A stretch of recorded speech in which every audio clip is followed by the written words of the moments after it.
Hello everyone and welcome to the second episode of our Formula 1 2016 career mode following Jaime Alguersuari in the Toro Rosso. On the screen we have the standings from Australia, where unfortunately half the race didn't actually record, and you can see that it was Toro Rosso rounding out the top 10 last time out in Australia. Hopefully we can go for another points finish here today, but without further ado, let's actually get straight into practice one.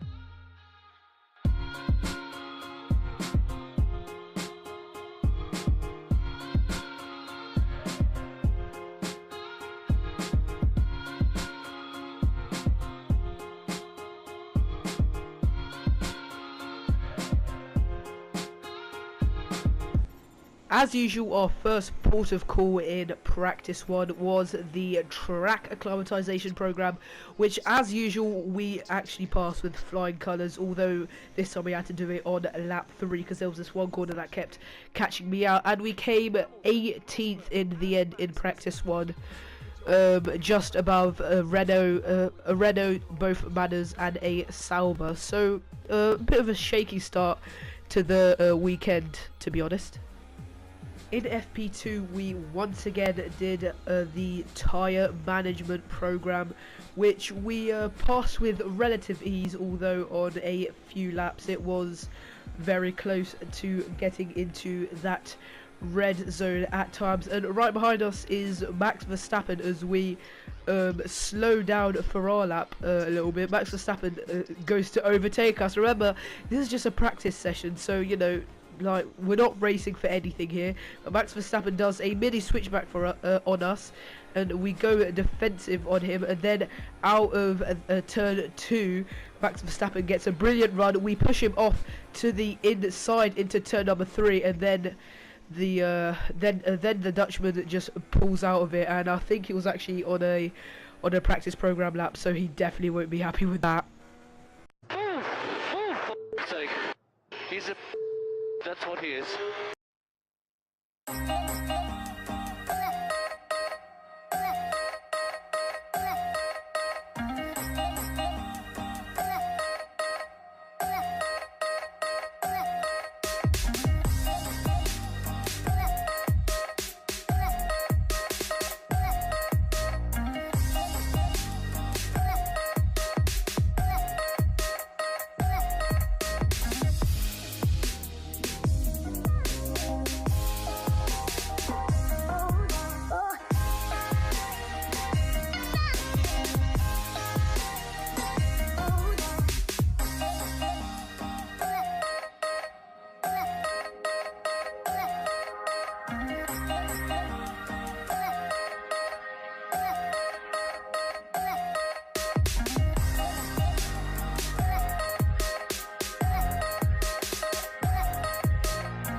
We didn't actually set a lap in Q1 because I forgot that the tyres that you used in Q2 are the ones that you start on, so we start P10 when there could have been potential for a little bit more. Anyway, let's go to the grid.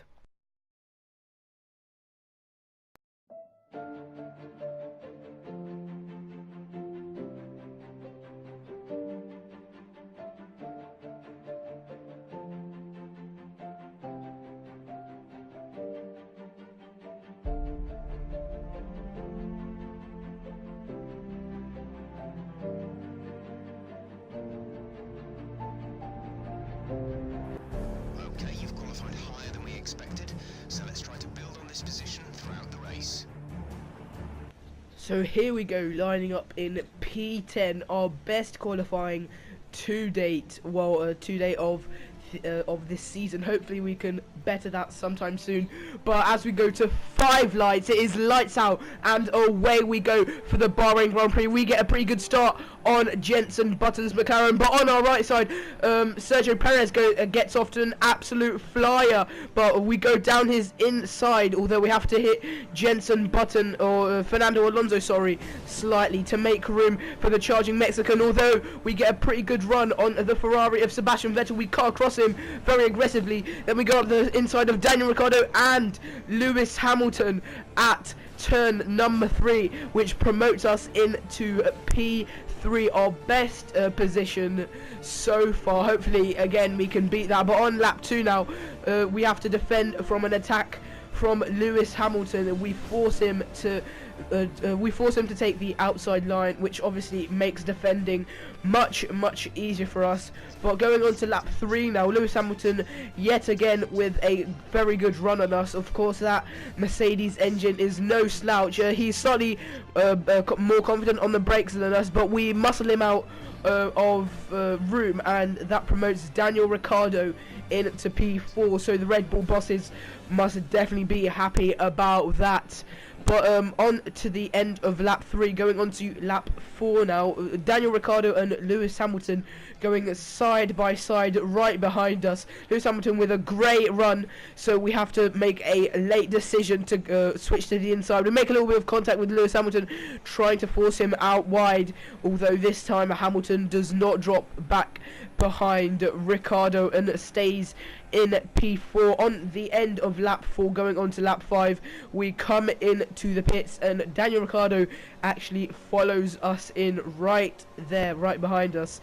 And we're going onto the soft tyres and going onto the mediums at the end of the race. Daniel Ricciardo looks to be going on a completely different strategy, going onto the mediums now and maybe onto the softs later in the race.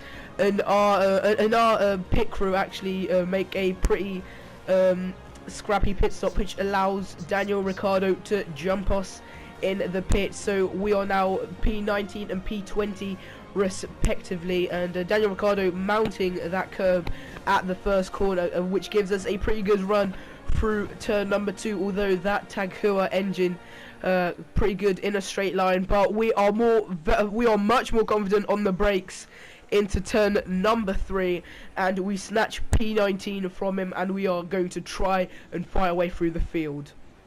On the next lap, on lap 6, we are closing up to both Renaults of Magnussen and Palmer, but Magnussen gets the DRS and slipstream off Palmer, so we aren't really closing up to him, although we do make a very daring dive up his inside and almost hit Palmer, and that allows us right past Kevin Magnussen, and we actually get a very good run on Palmer with the combined mechanical grip and the setup that I'm using on this Toro Rosso. So very good stuff. It's very good for our strategy in getting through the field as quickly as possible.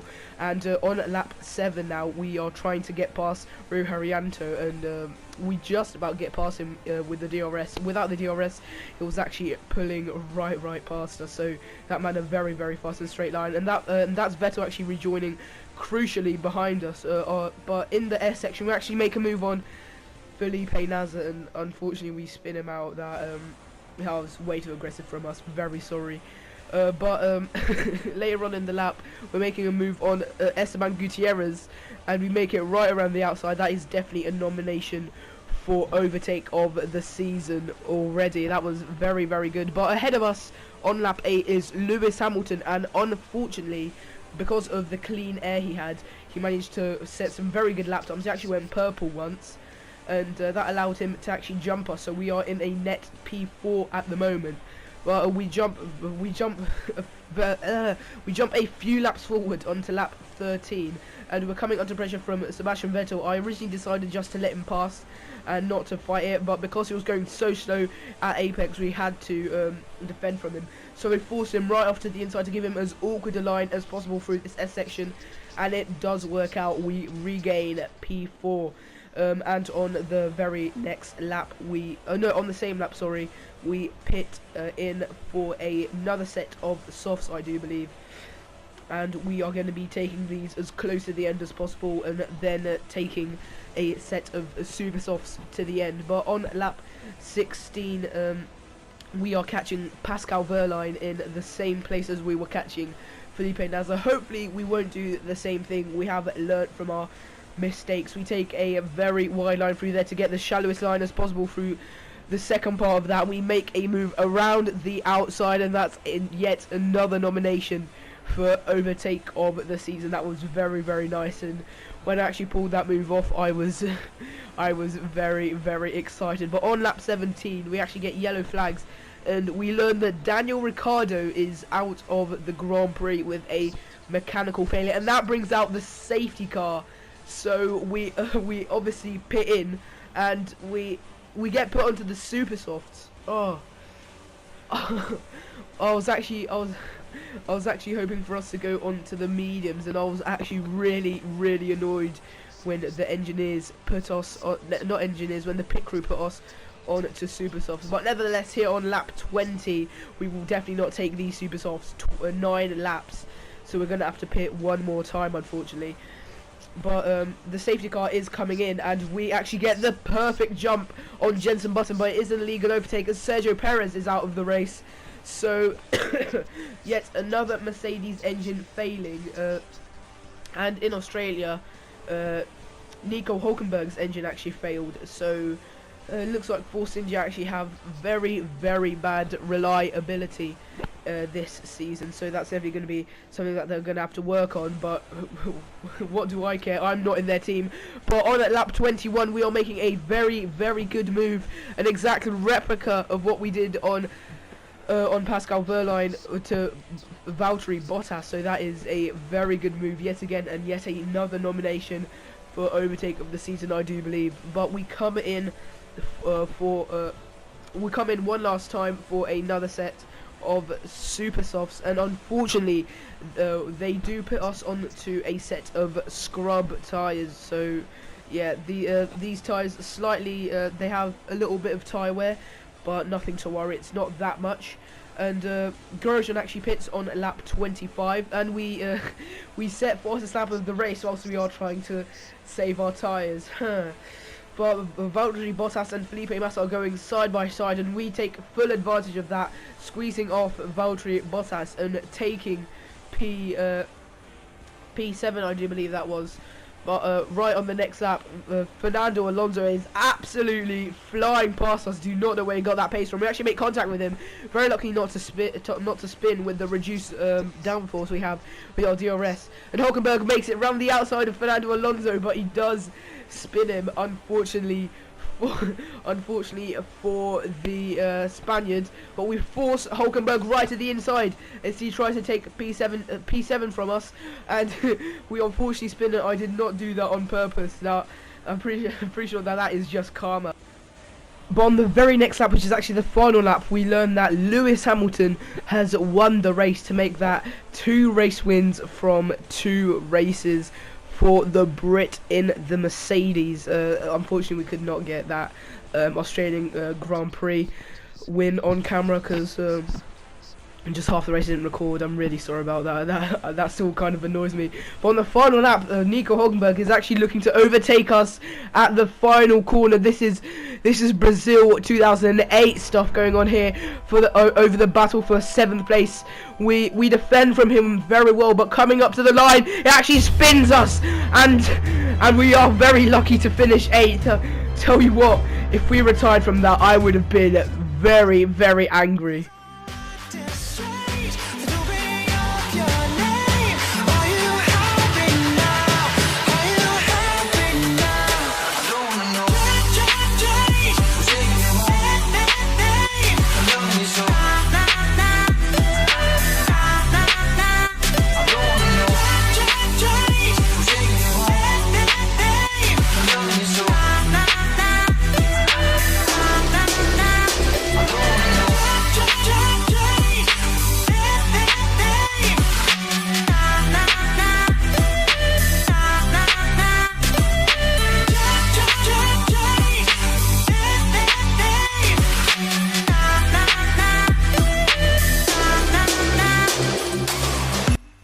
So there we have it, a very, very strange race in my opinion. We did jump 2 positions from our grid slot, so that is not bad. From 10th on the grid to P8, that is not too bad at all. Matching our result in Australia, so that is that is not sure how many points. That is 8 points in the bag for us, I do believe. No, it's not, because Toro Rosso only have 7. That is 6 points in the bag so far for us in the championship. So Toro Rosso not doing too bad at all, definitely punching above their own weight in comparison to what they are doing in real life, to what they were doing in real life in 2016. Unfortunately, you can see in our rivalry we are absolutely wiping the floor with Carlos Sainz, even though he was leading us after Australia qualifying. And we also see that we are above expectations with the team, which is absolutely excellent to see. But thank you very much for watching this episode of Jaime Alguersuari career mode, and I will see you in China. Goodbye.